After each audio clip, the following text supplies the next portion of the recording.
Have you ever stood in the middle of a street in Hollywood or Times Square at night and seen those giant columns of light sweeping across the sky? I've always found them really strange. In the 1930s and 1940s, movie theaters in Los Angeles often used extremely powerful carbon arc lamps to create white light beams that could be seen from many miles away. During World War II, the U.S. military also used similar searchlights to spot bomber planes in the skies over Europe and the Pacific. But there's one thing that always bothered me. Those light beams seemed to have an ending point in midair. That didn't seem reasonable at all. Light travels at about 186,000 miles per second, so ordinary intuition makes us think it should just keep going forever into space. But actually, the mystery isn't in the light beam itself.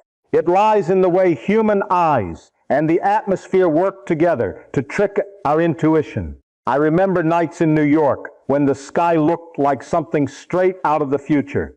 From the 1930s to the 1970s, searchlight beams appeared all over Manhattan for movie premieres, grand openings, and big events. At the 1939 New York World's Fair in Queens, they used extremely powerful lighting systems to promote the slogan, "The World of Tomorrow." And you know what's interesting? People standing on the New Jersey side, dozens of miles away across the Hudson River, could still see those columns of light sweeping through the night sky. From a distance, they looked almost like real physical structures standing in the Manhattan sky. Our brains tend to see light beams as solid objects, like a pillar of light growing up from the ground. The big movie theaters on Broadway understood this very well, so they often had the beams sweep across the sky before evening showtimes to attract audiences from neighborhoods many miles away. But there's something very strange that almost no one noticed. Even though these beams were strong enough to be seen from very far away, they always seemed to be cut off at a certain height. They didn't continue stretching forever, like intuition suggested. And what's even stranger is that people observed this phenomenon for many years and almost never stopped to ask why the beam stopped right there. Just think about it. If a pilot were flying above a searchlight beam, that person could still see the light very clearly, even though from the ground the beam seemed to have disappeared. That means the light is still there. So what is really disappearing? That very question is the most interesting part of this whole story. Because to understand the mystery of searchlights, we first have to understand what really happens when humans say they see light. Imagine we're standing in a physics lab at the end of the 1960s. On a long metal table is a red helium neon laser, the kind many labs in America started using when laser technology became more common after Theodore Myman's invention in 1960. You flip the switch, and a thin red beam appears across the room. What's interesting is that you can stand off to the side and still see that beam very clearly. But think about it carefully.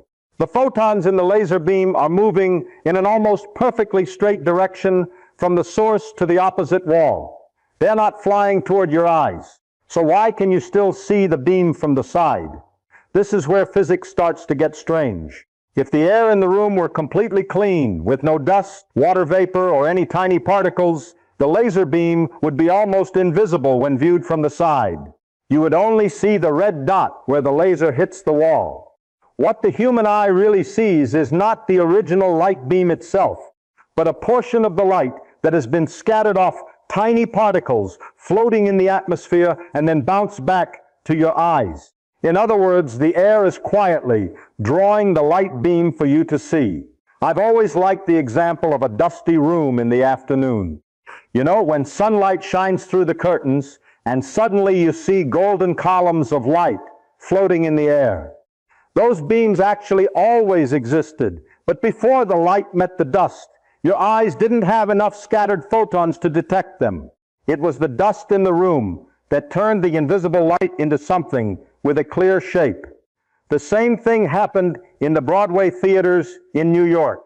Stage light beams always appeared much clearer when there was stage smoke or powder dust from backstage in the air. Lighting technicians understood this very well. If you want a light beam to look visible, you have to give the atmosphere something to scatter the light. And here's the most interesting part. In the near-perfect vacuum of outer space, an extremely powerful laser beam would be almost invisible when viewed from the side. That sounds crazy to ordinary intuition, because science fiction movies taught us the opposite for many decades.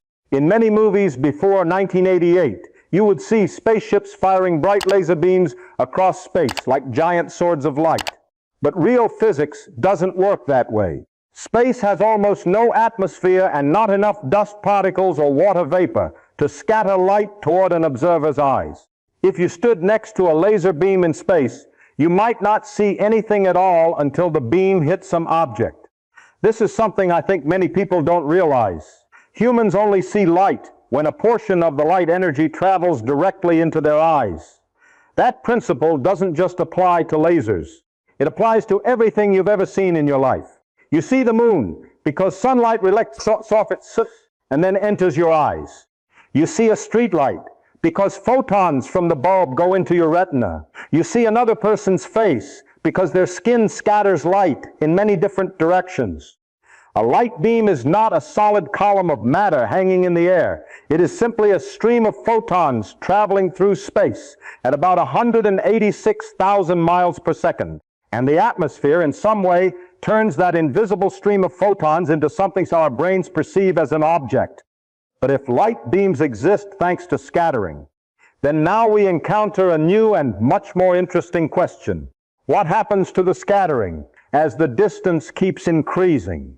That very question will lead us to the real secret behind why searchlight beams seem to disappear in the night sky. What makes this whole story even more interesting is that most of us grew up feeling that air is nothing at all. You walk into a room and think you're looking through completely invisible empty space. But physics says the opposite. Even 1 cubic centimeter of atmosphere around you contains billions upon billions of nitrogen and oxygen molecules, along with countless tiny dust particles that are constantly moving. Air is actually more like an invisible ocean than empty space. And besides gas molecules, the atmosphere is also full of other things. Desert dust carried by wind for hundreds of miles, industrial aerosols, pollen, sea salt, cigarette smoke, water vapor, car exhaust, and even tiny ash particles from wildfires. All of those things are floating around your head right now. We don't see them individually because they're too small, but light sees them very clearly. That is exactly why the atmosphere has the ability to make light beams visible. I lived in California for quite a long time, and Los Angeles in the 1970s was a perfect example. That city was famous for its smog. On some hot days, you could even see a yellowish-brown haze layer hanging over the city. People hated it, and it was indeed real pollution. But what's interesting is that searchlight beams at night appeared much clearer in air like that. That wasn't magic. That was physics. When the atmosphere contains more aerosols and dust particles, more photons are scattered. And when more photons are thrown toward your eyes, the light beam looks like a brighter, clearer object in the sky. Each tiny dust particle in the air acts almost like a very small mirror. Not a perfect mirror, of course. It doesn't reflect light in a single direction like the mirror in your bathroom. Instead, it scatters photons in many different directions. Some photons continue upward. Some photons change direction sideways. And a very small portion of them goes straight into your eyes. That means the searchlight beam you think you're seeing is actually billions upon billions of tiny scattering events happening continuously in the atmosphere. I like to think of the atmosphere as a giant invisible projection screen surrounding the Earth. Without that screen, light beams would almost not exist for human eyes. But the irony is that the atmosphere both helps us see the beam and is the thing that makes the beam gradually lose its observable energy as it travels farther. That is the extremely cunning part of nature. The same mechanism that creates the beam also destroys it at the same time. You can see this very easily in everyday life. Pay attention on nights with high humidity or light fog. Car headlights, stage lights, or searchlights always appear much clearer. Sometimes they almost become solid columns of light that you can touch with your eyes. That happens because the tiny water droplets in the air create countless new scattering centers. Each water droplet throws photons in many different directions, sending more light into your eyes. Conversely, if you've ever been to dry desert areas like Nevada or Arizona, you'll see that light beams are usually less clear even though the sky is very dark. This may seem counterintuitive at first, because intuition makes us think that a darker sky should make the beam clearer. But dry atmosphere has less water vapor and fewer scattering particles. That means fewer photons are redirected toward your eyes. Physics doesn't really care whether the sky is beautiful or not. It only cares about how many photons are traveling in the right direction to hit your retina. And there's one more thing I think is very beautiful about the atmosphere. It is not uniform. The air near the ground is much denser than the air at high altitudes. Atmospheric pressure decreases as you go higher because most of the Earth's air mass is pulled down near the surface by gravity. That means the higher you go, the fewer gas molecules and dust particles there are to scatter light. Therefore, searchlight beams are always brightest near the ground, where the atmosphere is densest. As the beam continues upward, the number of scattering events gradually decreases. Fewer scatterings mean fewer photons are thrown toward the observer's eyes. And that is why the beam seems to fade and then disappear in the sky. It's not that the light suddenly stops existing. The atmosphere simply gradually stops playing the role of projection screen for the light beam anymore. What I've always found wonderful about physics is that things that look very mysterious often turn out to come from extremely simple mechanisms. A searchlight beam is not a mysterious column of light growing up from the Earth. It is a continuous conversation between photons and the atmosphere. And the atmosphere, in a very strange way, is the invisible screen that helps us see light. Most people, when thinking about light beams, usually imagine them like a rigid pillar piercing through space, like an invisible rod of matter stretching up into the sky. But light doesn't work that way. It doesn't travel like a steel bar or a glowing stick. Light always spreads out as it travels. Imagine you're standing on a street in New York, and a fire truck turns on a high-powered water hose. Right at the nozzle, the stream of water is very strong and focused. But the farther it goes, the stream spreads out into a larger and larger cone. The water doesn't disappear. It just gets spread over a larger area. The same thing happens with light. Light energy doesn't naturally vanish when it leaves the source. It just gets distributed over an increasingly larger space. And this is the part where human intuition often gets it completely wrong. We tend to think that if a light beam is very strong at the source, it will still be just as strong very far away. But physics doesn't allow that. Think about the same amount of photons leaving the light source. When they are near the source, all the energy is concentrated in a relatively small area. But as the distance increases, those photons have to cover a much larger area. That means the number of photons entering your eyes at any point will decrease very quickly. Hollywood once used extremely powerful carbon arc lamps for movie premieres in the 1930s and 1940s. Those lamps were incredibly bright. They produced so much heat that technicians had to be extremely careful when operating them.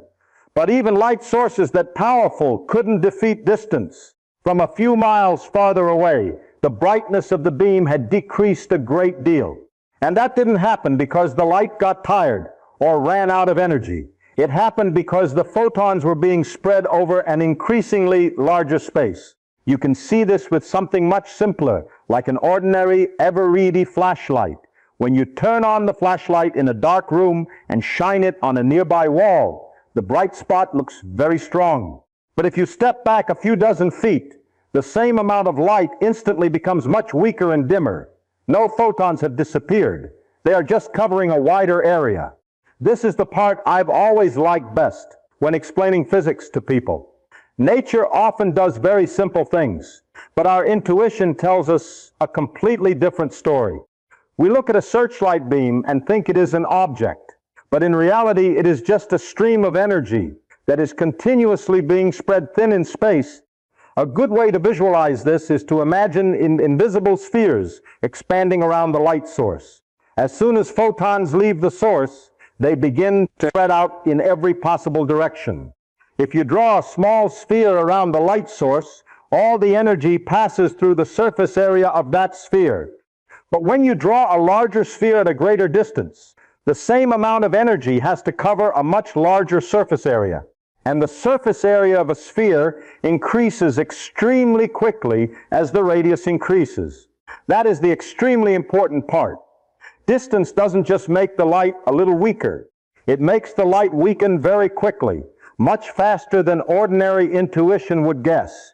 That means that even before we talk about the atmosphere or scattering, the light beam has already started to lose its observable brightness simply because of the geometry of space. Three-dimensional space almost dilutes light as it travels. And this is what I think is very beautiful about physics. Nothing mysterious is happening. There is no secret force cutting the searchlight beam in the sky. Distance is the real character behind the entire phenomenon. Distance is quietly working every second, spreading photons over larger and larger regions of space until the human eye no longer receives enough light to detect the beam. But what's interesting is that what we just talked about is only half the story. Because remember, you are not looking directly at the beam. You are only seeing the light that the atmosphere has scattered back to your eyes. That means the light doesn't just diminish once as it travels from the source out into space. It also has to make a second trip back to the observer's eyes. It sounds a bit scary if you don't like math, but the idea behind it is actually extremely simple. It just says that as distance increases, the intensity of the energy decreases by the square of that distance. In more everyday terms, if you stand twice as far from a light source, you don't get half the light. You only get 1/4. If the distance triples, the brightness drops to 1/9. That is an extremely powerful reduction, and human intuition almost always underestimates the speed of this drop. I like to use everyday examples rather than just throwing formulas at people. Imagine you have a spray paint can and you're standing in front of a wall. If you stand very close to the wall and press the trigger, the paint concentrates in a small area, so the layer looks dark and thick. But if you step back to double the distance, the same amount of paint now spreads over a much larger area. The layer instantly becomes thinner. No drops of paint have disappeared. They're just spread over a larger surface area. Light works almost exactly like that. Photons don't die as they travel through space. They just get spread over an increasingly larger area. That's where nature is extremely cunning with our intuition. The human brain did not evolve to directly perceive geometric spreading in three-dimensional space. We look at a powerful searchlight beam and feel like it should stay strong for a very long time. But the geometry of space is quietly working against that every single second. A really good way to visualize this is to imagine invisible spheres expanding around the light source. Think about a light bulb hanging in the middle of a room. As soon as light leaves the bulb, photons begin to spread out in every direction. If you draw a small sphere around the bulb, all the light energy passes through the surface area of that sphere. But as the sphere gets larger, its surface area increases extremely quickly. The same amount of photons now has to cover a much larger surface. That means at every point on the surface, the energy received drops very quickly. This is the geometric origin of the inverse square law. There's nothing mysterious about it. There is no light-sucking force making the beam weaker. Three-dimensional space itself creates that effect.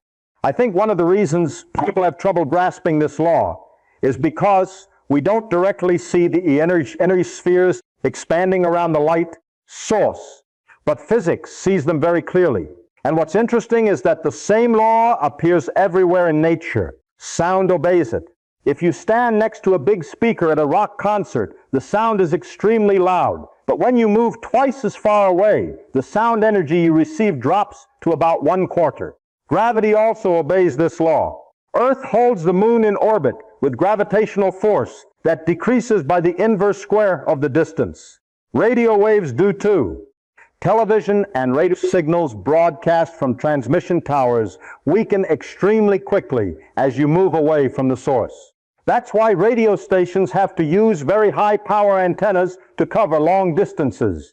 A simple law, but one that shows up almost everywhere. What makes searchlight beams especially interesting is that our intuition is easily fooled by the way the beam looks solid. The brain sees a column of light stretching up into the sky and thinks it is a stable object. But in reality, it is just a stream of energy that is continuously being diluted by space. Every foot the beam travels farther is one more foot where photons are spread over a larger region of space, and the reduction happens extremely quickly, much faster than ordinary human perception. But here is where it gets really great. Real-life searchlight beams decrease even more strongly than the inverse square law alone. Because remember, the light doesn't just have to travel from the source out into the atmosphere. A tiny portion of it also has to be scattered back to the observer's eyes. That means distance is punishing the light beam not once, but twice in succession.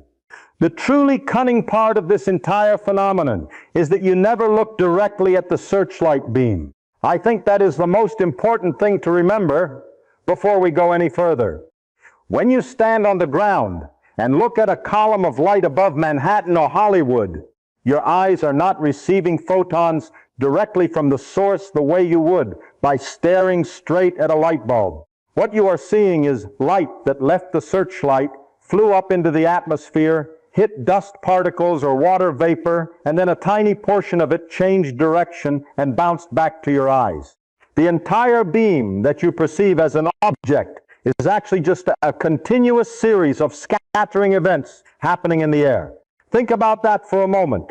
A photon leaves the searchlight on the ground. It flies upward at about 186,000 miles per second.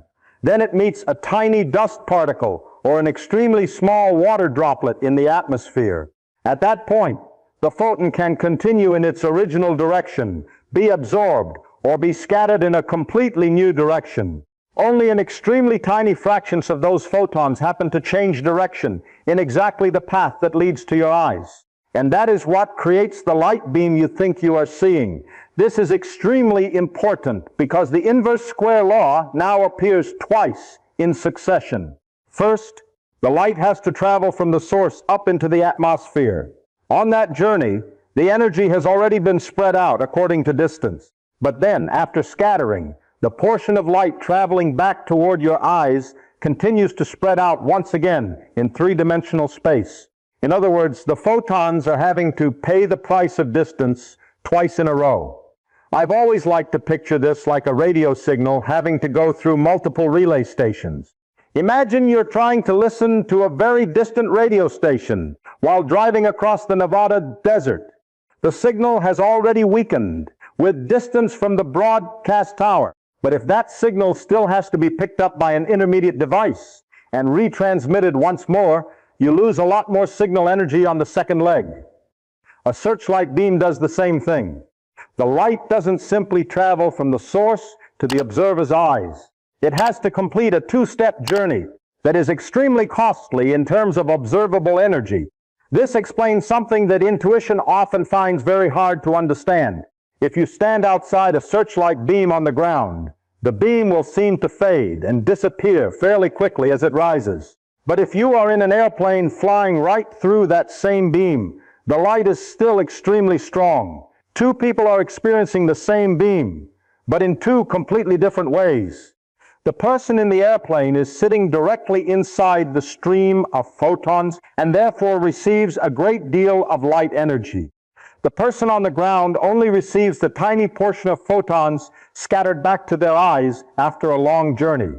That is why a searchlight beam viewed from the ground decreases much faster than it does for someone inside the beam itself. Distance is quietly destroying the brightness in both directions at the same time. This is the part where I think nature is really quite devious with human intuition. Our brains tend to see light beams as a thing that exists stably out there, but physics is telling a completely different story. A light beam is not a fixed object. It is a continuous process of photons leaving the source, spreading out in space, hitting the atmosphere, scattering in many directions, and then only a tiny final portion reaching your retina. And at every stage, the geometry of three-dimensional space continues to weaken the signal. That means the entire secret of the searchlight phenomenon actually lies in this two-way journey. If light only had to travel once from the source to your eyes, the beam would stay bright much longer.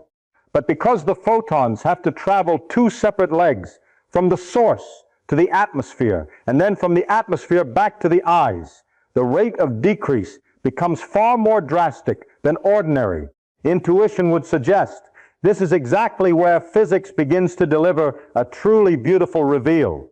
Because if light obeys the inverse square law on both legs of the journey, then real-world searchlight beams are decreasing much faster than what we calculated earlier.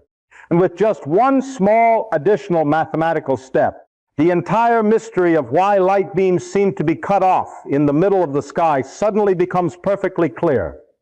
The most wonderful thing about physics often happens at the moment when two simple ideas suddenly lock together like gears. And that is exactly what is happening here. We have seen that light decreases according to the inverse square law when traveling from the source out into space. Then we also saw that the portion of light scattered back to the observer's eyes obeys that same law once again. When you combine these two effects, you get what is really behind the mystery of the searchlight beam. That is the true reveal of the entire story. The observable brightness of a light beam does not decrease by the square of the distance anymore. It decreases by the fourth power of the distance. And that is extremely brutal for the light beam. Think about what this means in real terms. If the distance doubles, the observable brightness doesn't drop to 1/4 anymore. It drops to 1/16. If the distance triples, the beam doesn't drop to 1/9 like intuition from the original inverse square law. It drops to about 1/81.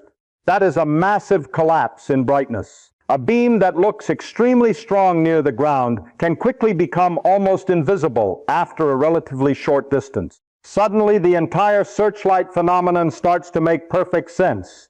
The light beam doesn't actually stop in the sky. It simply becomes too weak for human eyes too quickly. And because the decrease happens by the fourth power, the beam looks like it's cut off quite abruptly rather than fading very gradually. That is the part that fools our intuition the most. The brain sees a column of light and then sees it suddenly disappear and thinks something is blocking the beam. But there is no invisible wall in the sky. The geometry of space and the atmosphere have quietly done all the work from the very beginning. What I've always found beautiful about physics is that phenomena that look extremely mysterious often turn out to be the result of just a few very simple laws stacked on top of each other. There is no magic here. There is no boundary of light, just photons, distance, scattering, and geometry. But when those simple things combine, the result looks almost magical to ordinary intuition. A searchlight beam is a perfect example. Remember that the actual light continues traveling very far after the beam disappears from your eyes. Photons do not suddenly stop in the atmosphere. They continue racing upward at the speed of light, passing through the thinning layers of the atmosphere and eventually heading into space. If you placed a sensitive enough detector high above a searchlight beam, you could still detect the light there. What disappears is not the beam. What disappears is the human eye's ability to detect the beam. And that is an extremely important distinction. Nature does not change. Only our perception changes. I think this is one of the most interesting things about science in general. Many things that humans call reality are actually just a tiny portion that our senses are capable of detecting. A searchlight beam makes us feel like there is a bright object ending in the sky. But physics says the light continues to exist far beyond where human eyes can still see it. That means the end point of the beam actually lies inside our nervous system more than it does in the atmosphere. And this happens everywhere in physics. You don't see radio waves passing through the room, even though millions of radio signals are surrounding you every second. You don't see infrared radiation coming from the human body. You don't see ultraviolet from the sun. but all of them exist very real. The searchlight beam is simply a more visual version of the same lesson. The existence of a physical phenomenon does not depend on whether human eyes can see it or not. That also explains why physics often makes us feel a little uncomfortable at first. Ordinary human intuition evolved to help us survive on the savannah, avoid predators, and find food. It was not designed to understand photons or the geometry of three-dimensional space. So when nature does something that goes against intuition, our first reaction is often, that doesn't make sense. But physics doesn't care what seems reasonable. It only obeys its own laws. And when you start accepting that, the world suddenly becomes much more interesting. A simple searchlight beam in the New York or Hollywood sky is no longer just a stage effect. It becomes a vivid live performance of geometry, atmosphere, photon scattering, and the limits of human perception happening right in front of us. The best part is that all of this is happening around you all the time, whether you realize it or not. But now we have touched on an even deeper part of the story. If a searchlight beam really disappears because human eyes can no longer detect it, then we have to start talking about the eyes themselves. Because ultimately, the real limit of the light beam is not in the physics of photons. It lies in the biology of the person looking up at the night sky. The human eye is not a perfect measuring device. We often behave as if what we see is reality, but human eyes actually only operate within a very limited range of light signals. A searchlight beam doesn't disappear because photons suddenly stop existing. It disappears because our biology is no longer capable of detecting that extremely weak amount of light. And when you begin to understand this, the whole concept of seeing suddenly becomes much stranger. Inside the human retina, there are two main types of cells responsible for detecting light: rods and cones. Cones help us see color and work best in strong daylight conditions. Rods are different. They are far more sensitive to weak light and are mainly responsible for night vision. When you step out of a dark movie theater into daylight and get blinded, it's because the cones are suddenly receiving too much light. But when you sit in the dark for a while and gradually start to see better, the rods are taking over your visual system. What's interesting is that even rods have limits. They are extremely sensitive, but not infinitely sensitive. If the number of photons entering the eye drops below a certain threshold, your brain simply no longer has enough signal to recognize the light beam. That is exactly what is happening with searchlights in the sky. As the beam travels farther, photons spread out, scattering weakens, and eventually the amount of light returning to the retina falls below the human eye's detection threshold. At that point, the beam seems to disappear, but nothing has changed in physics. Only biology has changed. One of the most beautiful examples of this is the way we see faint stars in the night sky.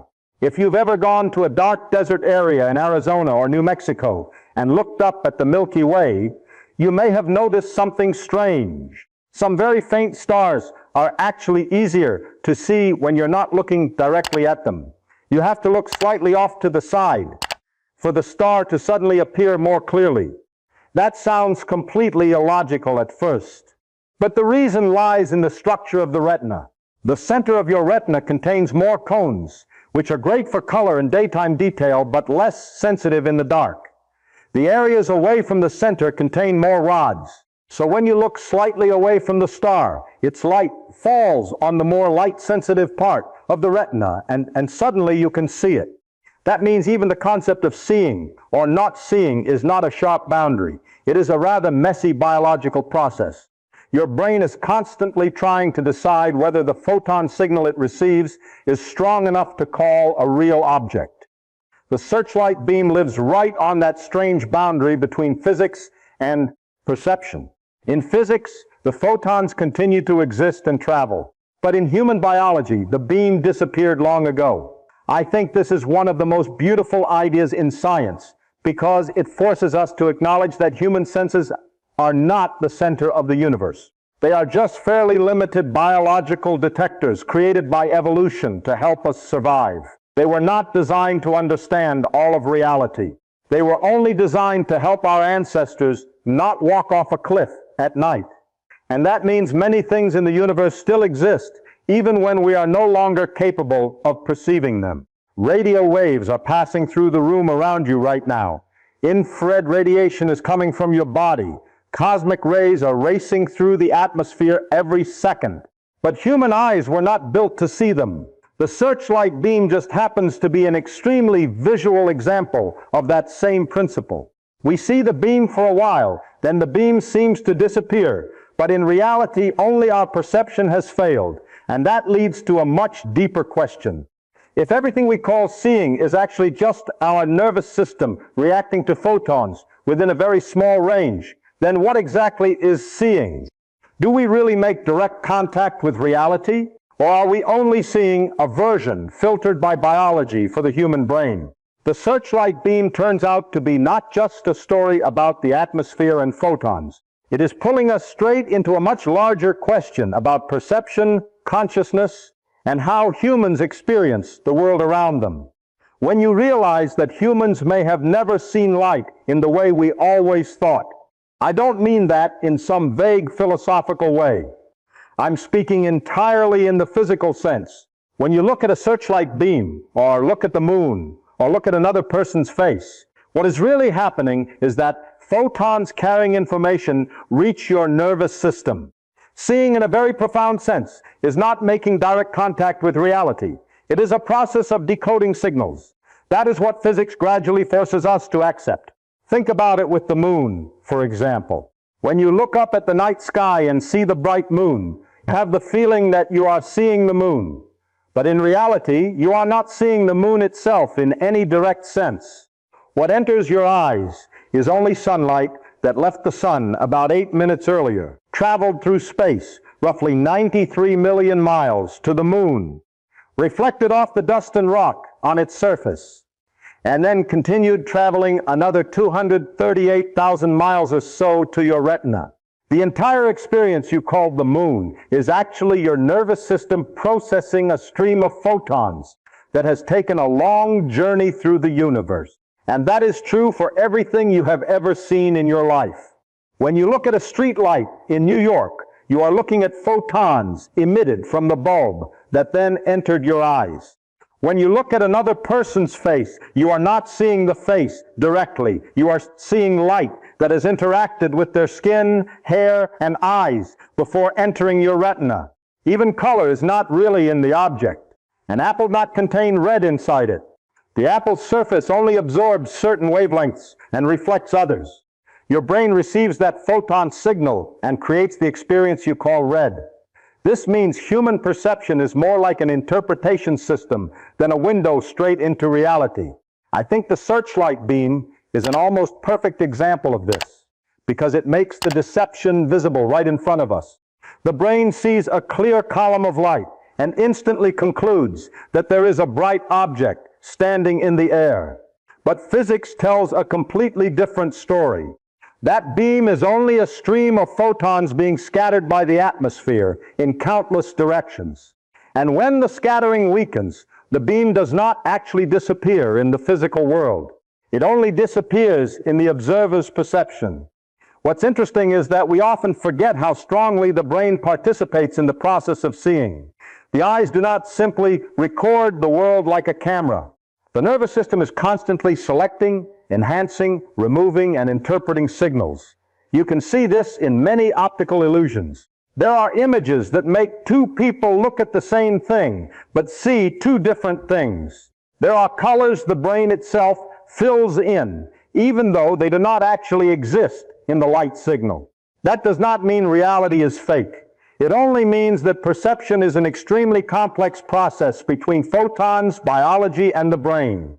The searchlight beam simply shows us that process in real time. And this is what I have always found most wonderful about physics.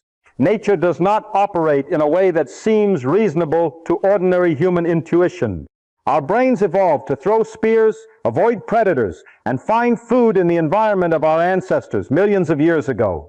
It was not designed to understand photons, vacuum, or the geometry of three-dimensional space. So when physics reveals something that goes against common sense, our first reaction is often, that can't be right. But then experiments keep showing that nature really does work that way. A searchlight beam looks like a solid object, but is not. The moon looks like it is glowing, but is only reflecting light. Colors look like they belong to the object, but are actually the brain's interpretation of photons. The deeper you go into physics, the more you begin to realize that the world does not operate at all the way our initial senses suggest.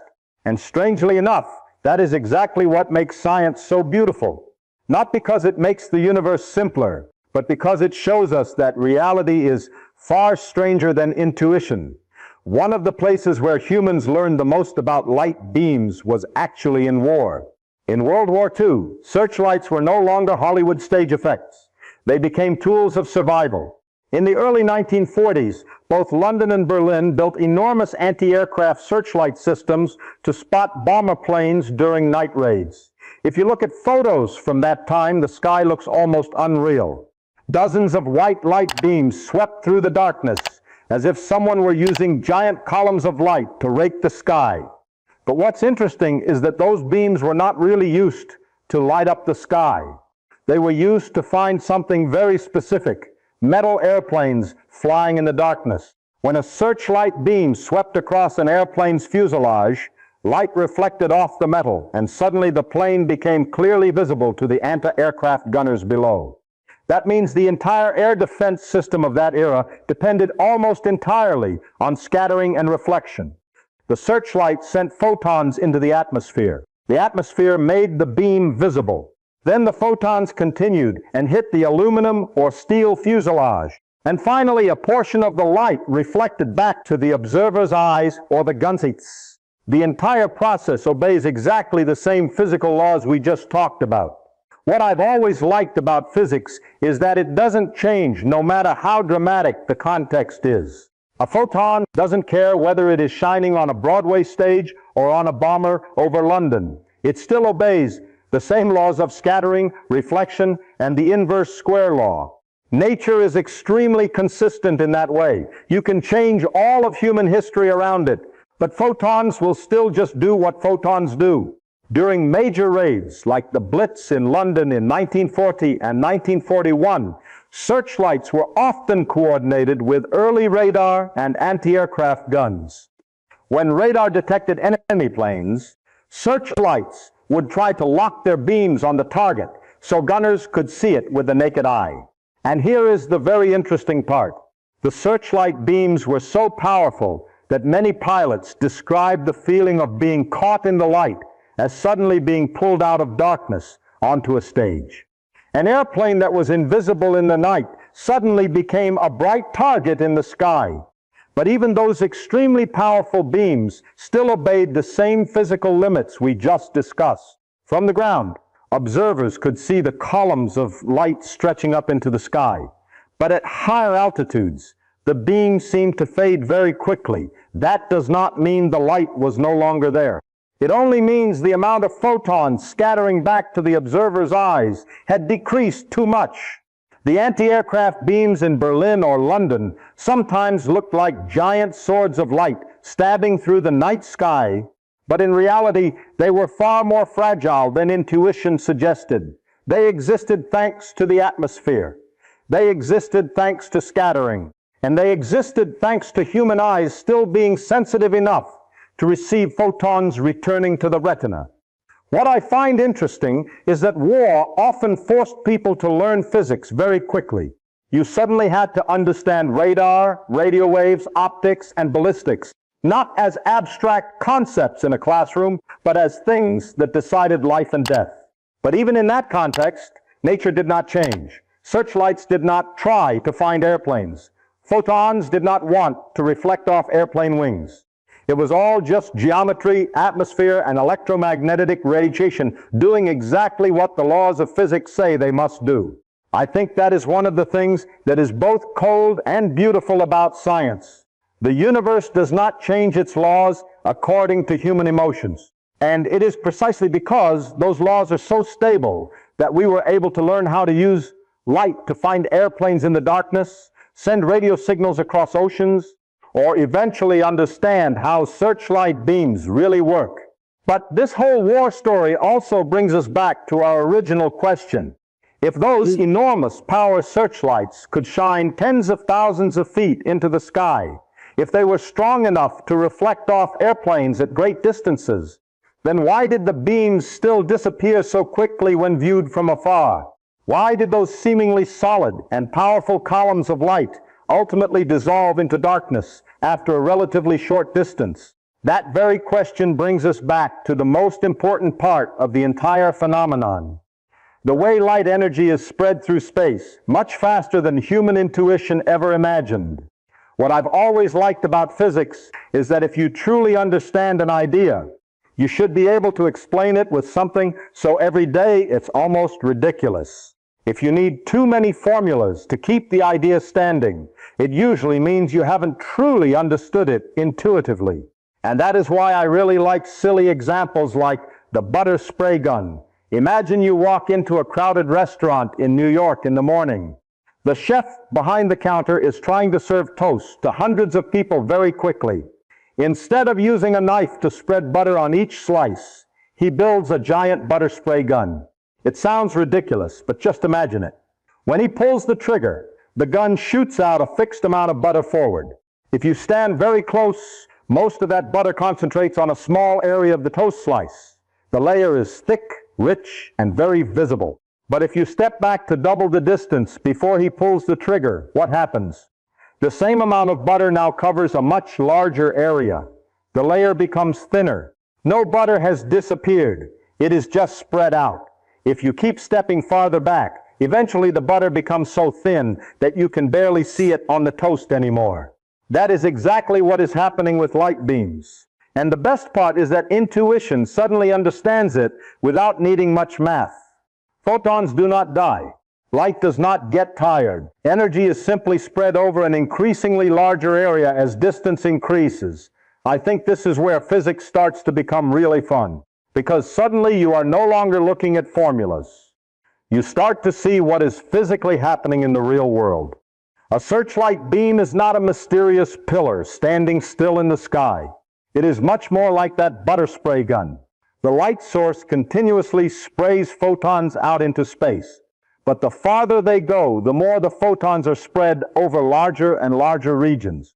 And when only a tiny portion of those photons scatters back to your eyes, the beam suddenly becomes extremely weak very quickly. What I always try to explain to students is that good physics is not about memorizing formulas. Formulas are just shorthand notation, a kind of speed writing for what nature is doing. The important thing is that you have to feel the physical process behind it. If you understand the butter spray gun, you have almost intuitively understood the inverse square law. Think back to the searchlights in the skies of New York or Los Angeles. When the beam first leaves the source, the photons are relatively concentrated. The atmosphere near the ground contains a lot of dust particles, water vapor, and aerosols to scatter the light, so the beam looks very bright and solid. But as the beam continues farther, two things happen at the same time. First, the photons are spread over a much larger space, like the butter layer getting thinner and thinner on the toast. Second, the atmosphere at higher altitudes becomes thinner, so there are fewer scattering events. That means not only does the beam weaken due to geometry, but fewer photons are thrown back to your eyes. Those two effects combine, and suddenly the searchlight beam seems to dissolve in the sky. But what fools intuition is that the human brain very easily sees the beam as an object. A column of light looks so stable and solid that we unconsciously think it must behave like matter. We think, if the beam is this bright here, why does it disappear just a few thousand feet higher? But that is the kind of intuition built from handling everyday objects, not photons. A light beam has no surface. It has no hard edges. It is not an object in space. It is a process of energy propagation. And every process of propagation in three-dimensional space is punished extremely harshly by distance. This happens everywhere, not just with light. Sound behaves similarly. If you stand next to someone yelling in a Manhattan subway station, the sound is extremely loud. But as you move farther away, that same sound energy has to cover a larger region of space, so the intensity drops very quickly. A radio station in Chicago can broadcast tens of thousands of watts of power, but in California the signal is extremely weak. Gravity is the same. If the moon were twice as close to Earth as it is now, the gravitational force would be enormously stronger. Nature seems to really like rules like this. Geometry quietly controls everything. And that is what makes the inverse square law beautiful to me. It is not some arbitrary formula someone invented in a classroom. It arises almost inevitably from the three-dimensional structure of space. Once energy spreads out in all directions, that reduction simply has to happen. There is no other way. What I find funny is that many people think physics is dry, cold, and all about mathematics. But to me, physics is more like a detective story. You see a strange phenomenon, a searchlight beam that seems cut off in the sky. Then you start following the clues. Atmosphere, scattering, photons, geometry, human eye biology. Each small thing combines, and suddenly the entire mystery is explained by extremely simple principles. And when you finally see the hidden structure behind the phenomenon, the world suddenly looks completely different. A searchlight beam is no longer just a stage effect. It becomes a live performance of spatial geometry happening right in front of you. The most important thing to remember is that a searchlight beam does not disappear because light dies. Photons do not suddenly decide to stop existing at a certain height. The beam disappears because the energy has been spread too thin. Eventually, the number of photons scattering back to your eyes becomes too few for the nervous system to recognize anymore. And that is an extremely important distinction. In physics, the light continues to exist. Only human perception has failed. Most of the atmosphere is pulled close to the planet's surface by gravity. So the air near the ground is enormously denser than the air at high altitudes. If you stand at sea level, atmospheric pressure is about 14.7 pounds per square inch. But just rising to an altitude of about 18,000 feet, roughly the altitude many commercial airplanes fly at, the pressure is already dropped to nearly half. As you go higher, the atmosphere quickly becomes extremely thin. That means the number of gas molecules, dust particles, and water droplets capable of scattering light also decreases very sharply with altitude. And suddenly the searchlight beam starts to behave exactly as we expect from physics. Near the ground, the atmosphere is like a dense projection screen. There are many particles for photons to hit and scatter back to the observer's eyes. So the beam looks bright, solid, and almost tangible. But the higher it goes, the thinner the air becomes. Fewer particles mean fewer scattering events, and fewer scatterings mean fewer photons returning to your retina. This is extremely important because a searchlight beam does not only weaken due to the inverse square law, it also gradually loses the projection screen that allows humans to see it. I think that is one of the most beautiful parts of the entire phenomenon. The atmosphere is both the thing that reveals the light beam and the thing that makes the beam disappear. The same environment is doing both things at once. If the atmosphere did not exist at all, you would barely see the beam in the first place. But because the atmosphere gradually becomes thinner with height, the beam also gradually loses its ability to appear to human eyes. That makes the searchlights in the sky look almost alive, as if they are dissolving into the darkness. But in reality, it is all just the density gradient of the atmosphere combined with scattering physics. You can see this very clearly if you have ever been on an airplane at night. When the plane takes off from a big city like Los Angeles or Chicago, sometimes you look down and see searchlight beams or stage lights below. Near the ground, they look very clear. But the higher you climb, those columns of light seem to fade extremely quickly. Not because the light source changed, not because the photons suddenly weakened, simply because there is now less atmosphere between you and the light source to scatter photons toward your eyes. I've always liked how the atmosphere quietly controls so many things in human visual experience that we almost never notice. Even the color of the daytime sky depends on that. Red sunsets exist because light has to travel through a thicker layer of atmosphere near the horizon. Searchlight beams disappear because the atmosphere becomes thinner at higher altitudes. Car headlight beams appear clearer in fog because the atmosphere suddenly contains more scattering centers. All of those phenomena are actually variations of the same basic physics. And the wonderful thing is that nature does not need to do anything complicated to create effects that look so dramatic. Gravity keeps the atmosphere close to the ground. Photons interact with the atmosphere. Geometry spreads the energy through space. That is enough to create the entire mystery that humans have seen in the night sky for many generations.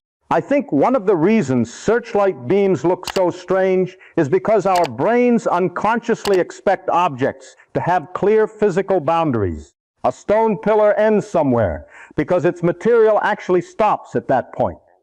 But a light beam has no material boundary. It only gradually becomes less visible until human eyes can no longer detect it. And the atmosphere plays a decisive role in how quickly the beam fades out. If Earth had a much thicker atmosphere, searchlight beams could be visible at greater distances. If the atmosphere were thinner, the beams might be almost invisible from the start. That means the light beams we see in the sky are not just about the light source. They are also telling us the story of this planet's own atmosphere. A searchlight beam is like a conversation between photons and the air of planet Earth. One of the easiest ways to see all this physics happening right in front of you is to drive in fog. On a normal dry night, car headlight beams don't show up very clearly from the side. You mostly just see the road lit up in front of you. But wait until a cold, damp winter night in the northeast United States, somewhere like Pennsylvania, Massachusetts, or upstate New York, where thick fog starts rolling down onto the road. Suddenly, the entire headlight beam becomes visible, almost like a real physical object. The columns of white light stretch out in front of the car, as if you're driving through solid bars of light in the air. That isn't because the headlights suddenly got stronger. The power of the light source is almost unchanged. What changed is the atmosphere. Fog is basically billions upon billions of tiny water droplets suspended in the air. Each water droplet acts as a new scattering center for the photons. Light leaves the headlights, hits all those countless water droplets, and gets scattered in many different directions. And because so much scattering is happening at once, a much larger number of photons makes its way back to the observer's eyes. Suddenly, the light beam looks like it has a clear physical shape. I think this is one of the most beautiful things about the atmosphere. It literally lets us see physics with the naked eye. You don't need a laboratory. You don't need equations. You just need a foggy night and a car. The headlight beam suddenly turns into a live demonstration of photons scattering in the air. And what's interesting is that the more water droplets there are in the atmosphere, the more visible the beam becomes. That is the reason searchlight beams at concerts or on stages are often enhanced with smoke machines.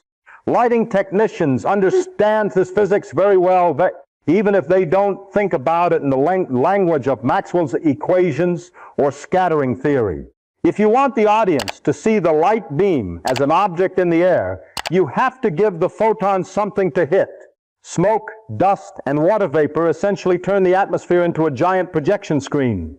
That also explains why searchlight beams sometimes look almost supernatural on humid nights. The columns of light can be seen clearly for miles across the sky because the atmosphere suddenly contains more scattering centers than usual. In very dry conditions, like in some desert areas of Arizona or Nevada, similar beams can look much weaker, even though the light source is unchanged. The physics of the beam is not entirely in the source. It lies in the interaction between photons and the atmosphere. And fog makes that interaction dramatically visible. But the really interesting part is that the atmosphere simultaneously helps and destroys the light beam at the same time. The water droplets in the fog make the beam more visible because they scatter more photons toward your eyes. But scattering also means photons are redirected away from the beam's original direction. That means the atmosphere both makes the beam appear and takes energy away from its original path. This is a perfect example of how nature often doesn't behave in the simple good or bad way that human intuition likes to think. The same mechanism both reveals and weakens the light beam. I've always found it fascinating that many people look at columns of light in fog and instinctively think they are seeing light, but what they are really seeing is mostly the atmosphere. The beam is only visible because photons are interacting with the environment between the light source and the observer's eyes. Without the atmosphere, the beam is almost invisible. In a very real sense, when you look at a headlight beam in fog, you are looking at the air itself. You are looking at billions of tiny water droplets scattering photons in real time. And that is why physics is beautiful to me. An everyday phenomenon like driving in fog suddenly turns into a window straight into how electromagnetic radiation interacts with matter. A light beam is not a mysterious object. It is the trace of photons moving through the atmosphere. The more scattering there is, the easier the beam is to see. And the more you understand that, the more you begin to realize that many things we think we are seeing are actually just the way the atmosphere and perception work together to create a version of reality for the human brain. Imagine two spaceships floating in the vacuum between Earth and the Moon. One ship turns on an extremely powerful laser beam aimed straight at the other ship. According to the intuition that science fiction movies taught us for many decades, you might expect to see a bright red or green line stretching across space, like a giant sword of light. But physics says something almost completely opposite. If you stand off to the side of that laser beam in the near-perfect vacuum of space, you will almost see nothing at all. Not because the beam is weak. The beam could be carrying enormous energy. If you put your hand directly in its path, the beam could burn material or damage equipment. But if you stand to the side and look across the beam, almost no photons enter your eyes. And remember, that is the only thing human eyes really care about. Not the total energy of the beam, not the power of the laser. Human eyes only care whether enough photons are going in the right direction to hit the retina. On Earth, the atmosphere solves that problem with scattering. Photons hit dust, aerosols, and water vapor and get thrown toward your eyes. But in space, there is almost no atmosphere. Not enough gas molecules, not enough dust, not enough suspended water vapor, like in a headlight beam in fog. That means a laser beam in space is almost invisible from the side. Only someone standing directly in the path of the beam truly receives the light.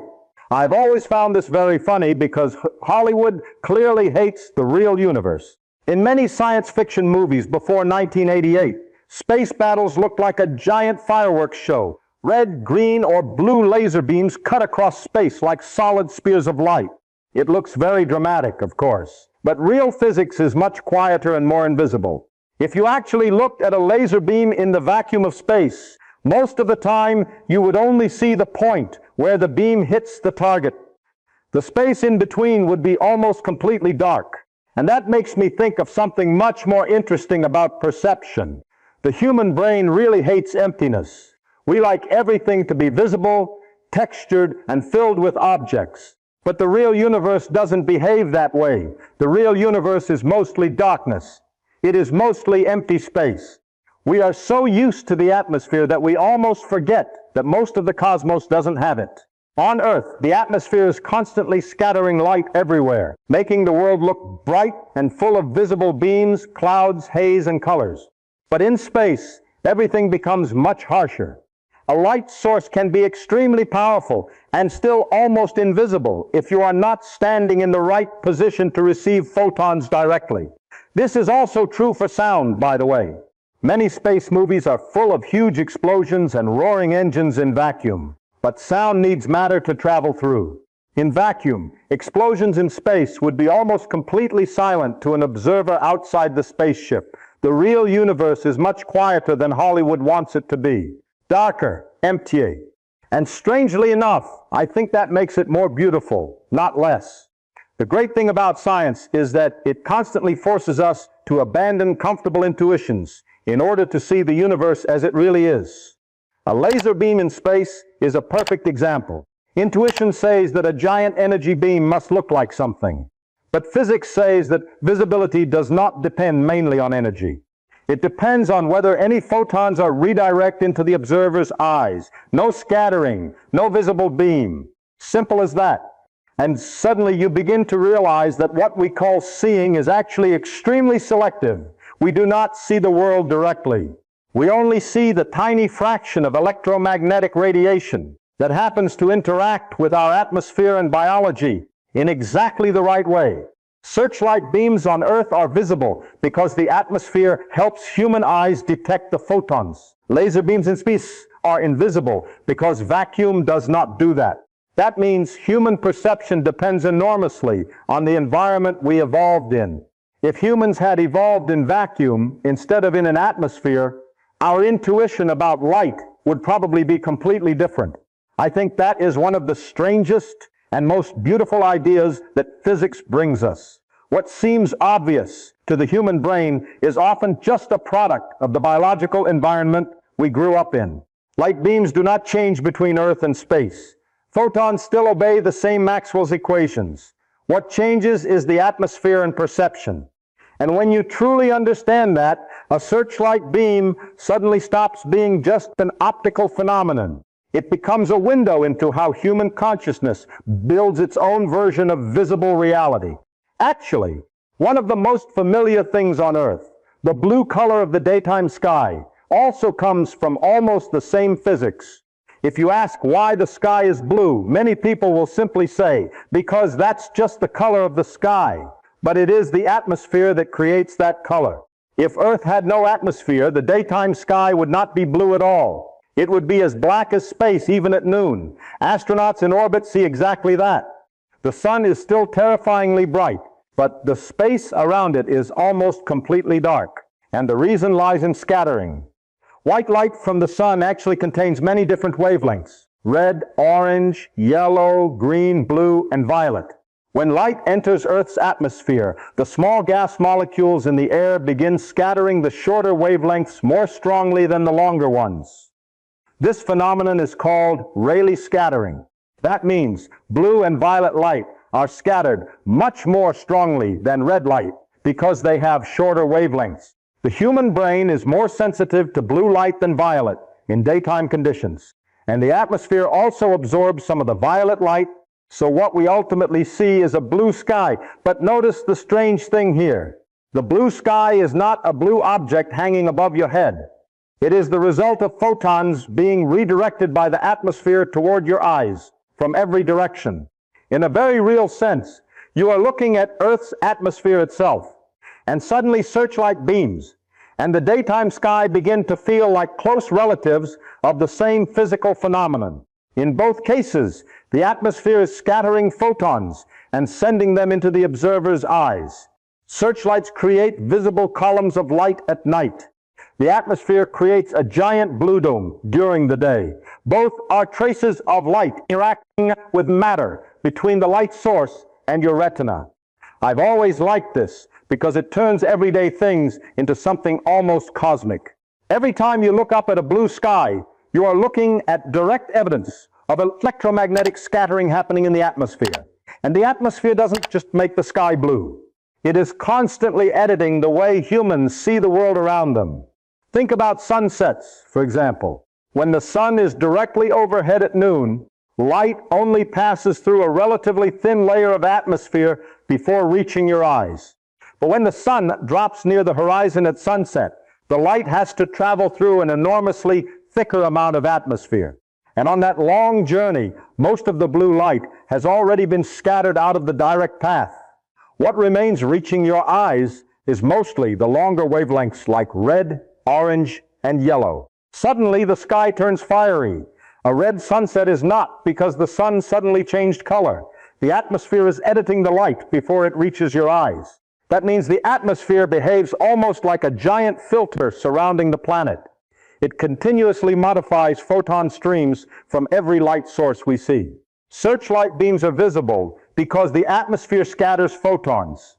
The blue sky exists because the atmosphere scatters photons. Red sunsets appear because the atmosphere selectively removes photons from the direct path.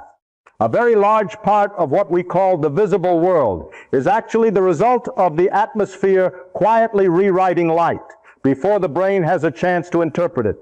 I think that is one of the reasons physics becomes strangely emotional for me sometimes. you begin to realize that much of the world's beauty does not lie in the objects themselves, but in the interactions between light, matter, and perception. A searchlight beam in the New York sky, a foggy road in Pennsylvania, or the blue color of the California sky are all different variations of the same cosmic conversation between photons and the atmosphere. And what is amazing is that most of us go through life almost never noticing it. We simply accept that the sky is blue or the beam has a shape. But physics shows that all of those things are emergent effects, results that arise from many tiny scattering events happening at once. This also makes me think differently about perception in general. Light always carries information about the environment it has passed through.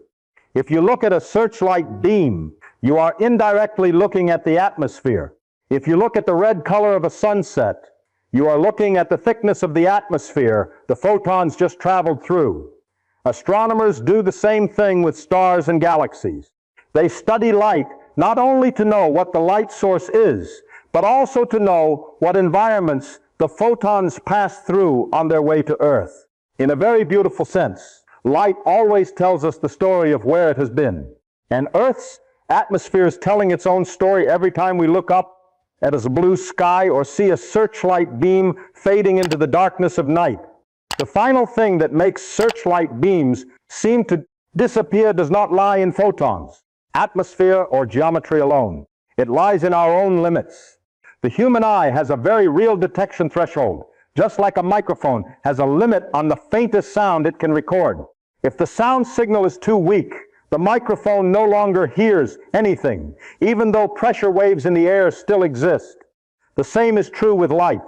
If too few photons hit the retina within a certain time, the nervous system simply no longer has enough data to create the experience we call seeing. And that is exactly what happens with searchlight beams. The beam does not suddenly get cut off in the sky like a string being snapped. It only gradually falls below the human perception threshold. I think this is where ordinary intuition gets fooled the most. The brain likes clear boundaries. We want to think that an object either exists or does not exist. A beam is either visible or invisible. But nature rarely behaves that cleanly. In reality, many phenomena only gradually slide below the detection ability of our senses. Think about the radio in a car. If you drive away from Manhattan at night and keep going toward rural Pennsylvania, a strong radio station at first sounds very clear, but then the signal starts to weaken. The music becomes noisier. A little later, there is only static mixed with a few fragments of sound. Finally, the radio station seems to disappear. But radio waves do not suddenly stop existing at some mysterious point on the highway. The signal simply becomes too weak for your receiver to distinguish from background noise. A searchlight beam behaves almost exactly the same way. Photons continue to exist.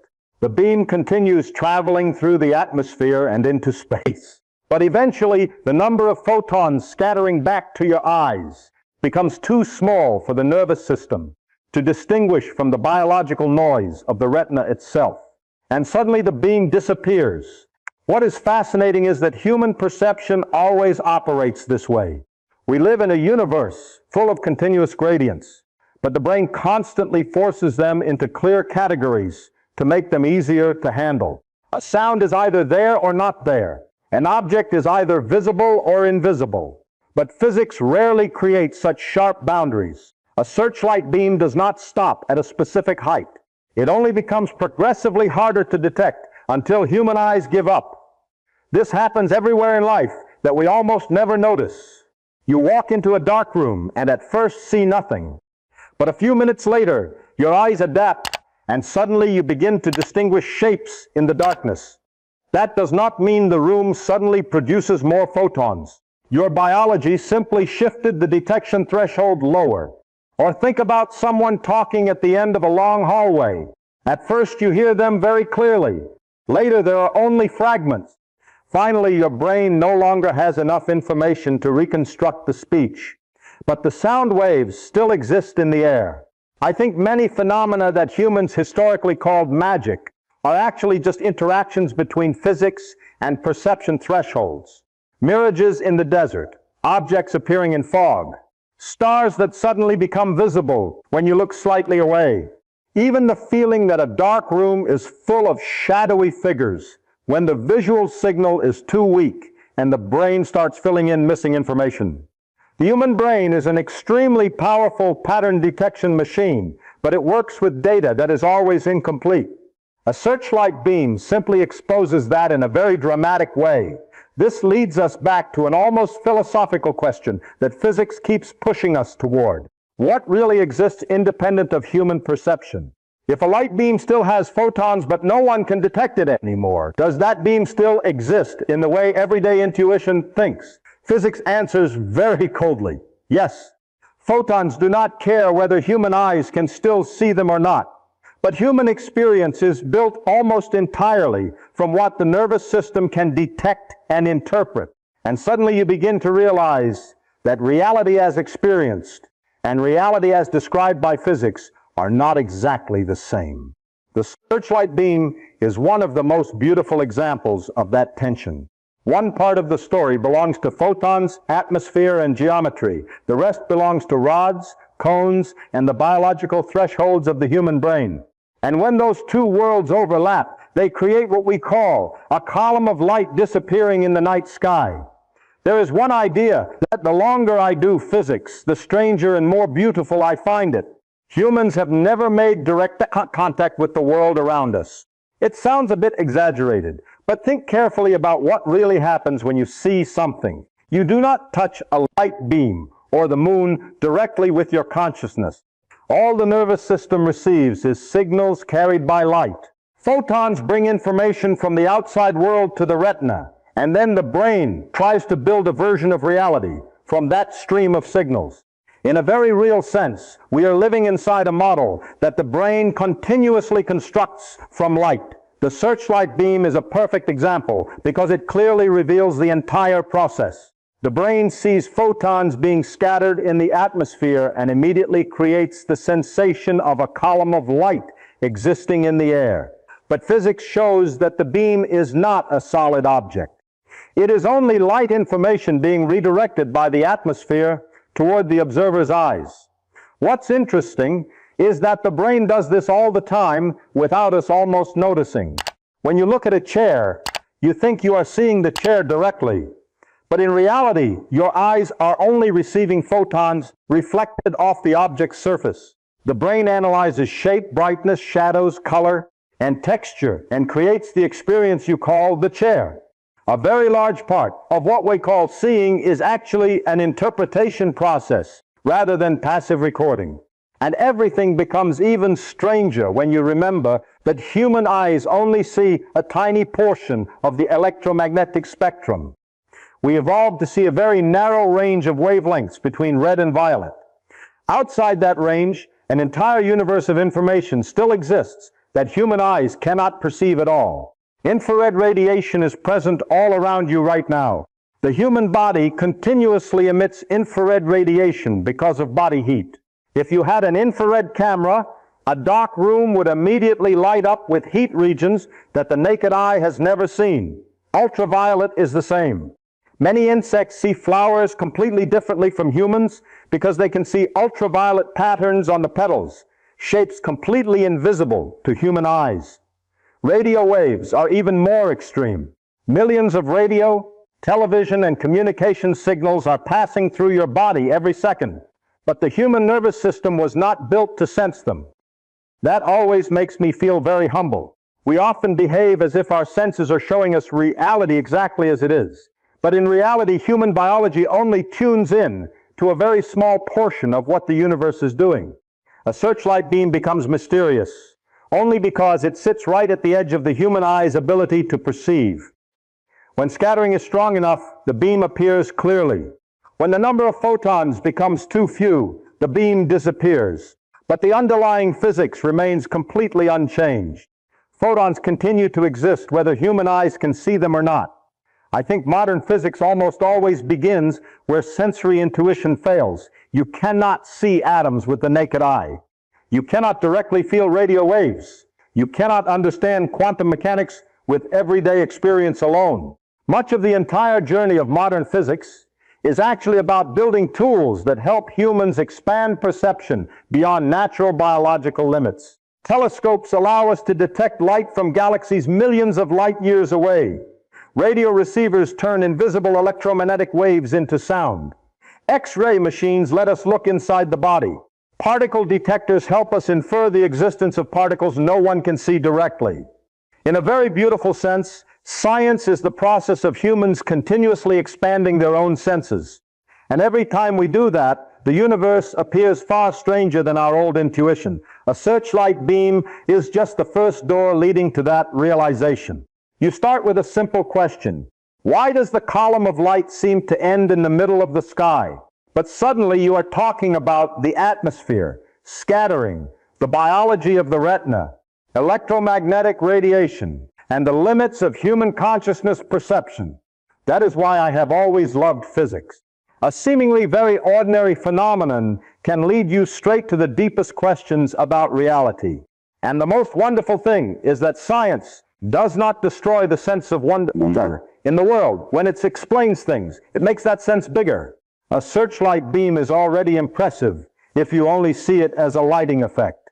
But when you understand that it is the result of spatial geometry, photon scattering, atmospheric density, and biological perception interacting together in real time, that beam suddenly becomes far more astonishing. Science does not take away the mystery of the world. It replaces small mysteries with larger and deeper ones. I think many people misunderstand this about science. They think explanation will make the world less magical. But for me, knowing that the blue sky exists because the atmosphere scatters short wavelength light does not make the sky any less beautiful. Knowing that a searchlight beam appears because billions of photons are being redirected by tiny particles in the air does not make the beam any less impressive. On the contrary, it makes the entire universe much richer. And in the end, perhaps that is the greatest gift science brings. It gives humans the ability to go beyond their original biological limits. We are no longer trapped inside what the naked eye, the ordinary ear, or everyday intuition can perceive. With physics, mathematics, and scientific tools, humanity begins to expand its perception into regions of reality that evolution never prepared us to see. Perhaps that is what I love most about physics. You start from something extremely ordinary, a searchlight beam in the night sky, and then step by step go deeper until suddenly you are talking about the atmosphere, photons, perception, information, and even the limits of human consciousness. I think many people imagine physics as a distant field full of equations and abstract ideas separate from everyday life. But my experience has always been the opposite. The deepest ideas often begin from the most familiar things. A car headlight in fog, a beam of light above Manhattan, the blue color of the afternoon sky. Those small phenomena are like secret doors leading straight into the real structure of the universe. And the wonderful thing is that nature does not try to hide them. It is happening right in front of us every day.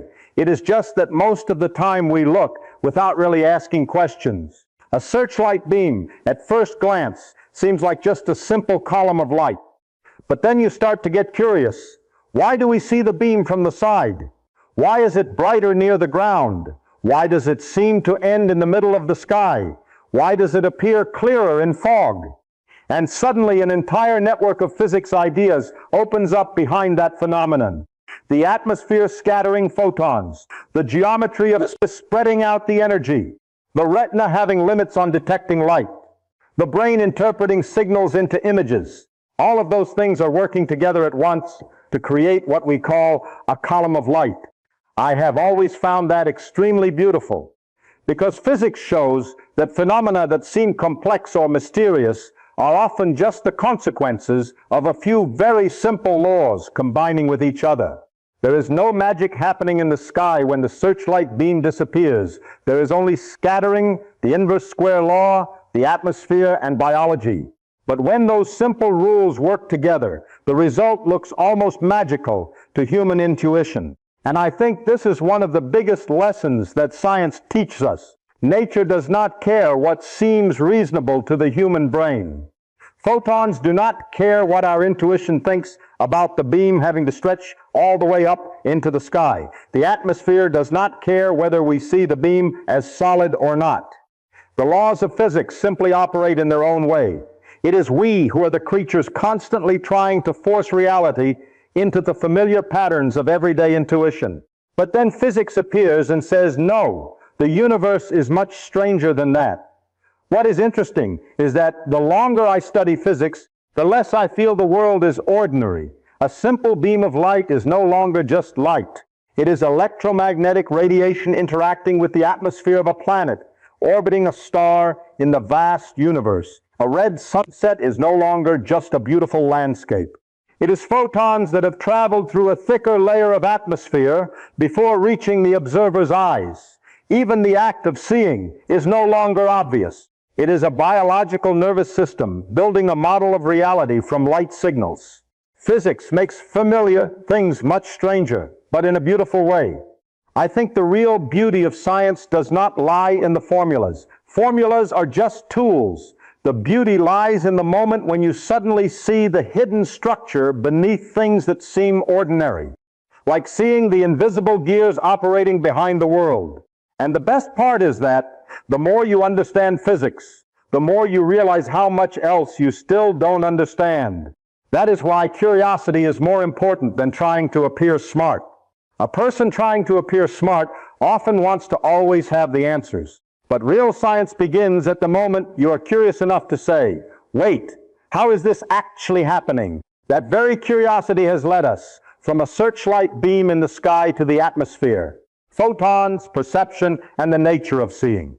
And for me, that is the most wonderful thing about physics. Not because it makes humans feel like they know everything, but because it makes the world deeper and more magical every time we truly look closely at it. If we look back at this entire journey, the most interesting thing is that we started with just a very small question. Why does a searchlight beam seem to end in the middle of the night sky? That is all. A phenomenon that millions of people have seen in Hollywood, New York, or during wartime nights, yet almost no one stopped to think carefully about it. But then you just need to get a little curious, and suddenly an entire chain of profound ideas opens up behind it. How photons propagate through space, how the atmosphere scatters light, how geometry spreads energy so quickly, what biological limits the retina has, how the brain interprets light signals into objects. And in the end, the question about the searchlight beam turns out to be not just a question about light anymore. It becomes a question about perception, reality, and how humans understand the world. I think that is why physics has always fascinated me so much. A small phenomenon can lead straight to very big ideas. And the deeper you go, the more you realize something that is slightly uncomfortable but also extremely beautiful.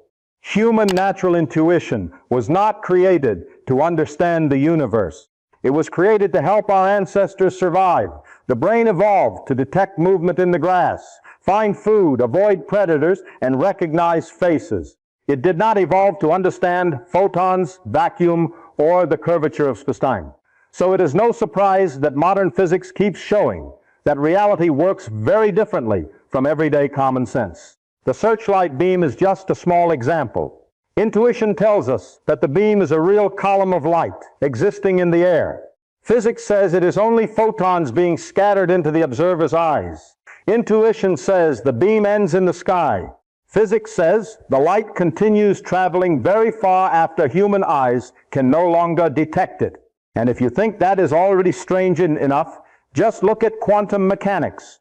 That is probably the biggest example of how nature does not care at all about human intuition. In quantum mechanics, electrons do not behave like tiny marbles the way intuition expects. Light sometimes behaves like a wave, sometimes like a particle. Particles can exist in probability states instead of definite positions. Even the act of measurement can affect the physical system.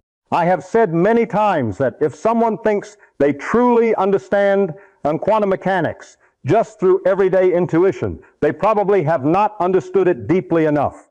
But what is wonderful is that physics does not require us to feel comfortable. Science does not exist to protect common sense. The job of science is to find out what is really true, no matter how strange it is. And the searchlight beam is a small but perfect version of that lesson. The brain sees a column of light and creates a very natural story about an object ending in the sky. But when physics starts to analyze it more carefully, that story falls apart. There is no solid column of light. There is no real endpoint of the beam. There are only photons, the atmosphere, geometry, and biology working together to create that perception. What I have always found beautiful is that nature is both extremely simple and extremely astonishing at the same time. The basic physical laws behind the searchlight beam are actually not complicated. The inverse square law, scattering, atmospheric density. Those are all relatively simple ideas. But when they combine in the real world, the result creates phenomena that completely confuse human intuition. That is the very special kind of beauty in physics. A few simple rules can create an entire universe full of complexity and wonder. I think many people are afraid that science will make the world dry or take away the sense of mystery. But my experience has always been the opposite. The more I understand physics, the stranger, deeper, and more astonishing I find the universe. A beam of light in the sky is no longer just a stage effect. It becomes living proof of how electromagnetic radiation interacts with the atmosphere of a planet orbiting a star in the vast universe. A red sunset is no longer just a beautiful scene. It is the trace of photons that have passed through a thicker layer of atmosphere before reaching your retina. Even the act of seeing is no longer obvious. It is a biological nervous system building a version of reality from light signals. And strangely enough, instead of making the world colder, that makes it much more magical to me. I think there is a very special feeling of wonder that appears when you accept that the universe was not designed to fit human intuition. Nature does not try to make everything easy for us to understand. But through curiosity, experiments, and physics, humans gradually learn how to see through the illusions of common sense to the real structure underneath. The searchlight beam is just a small door leading into that realization. And perhaps the most beautiful thing is that the universe does not need to become less mysterious when we understand it more. On the contrary, every good answer in physics usually just opens up even larger layers of wonder behind it. If we return to the very first question that started this entire journey, why does a searchlight beam seem to have an ending point in the middle of the night sky? Then the real answer is both simpler and much stranger than our initial intuition. The light beam has never actually ended.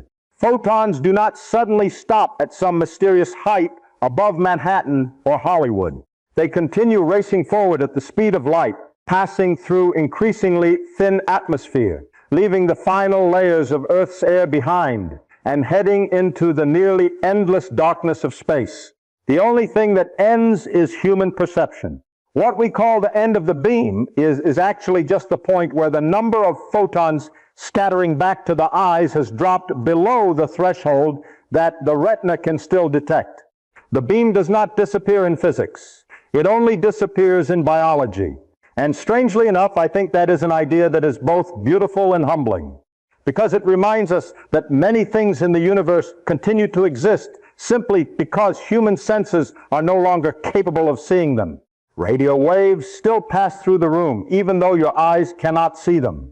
Infrared radiation still comes from the human body in the dark. Stars that are too faint still exist at enormous distances, even though the naked eye cannot detect them. The searchlight beam is just an extremely visual example of that same lesson.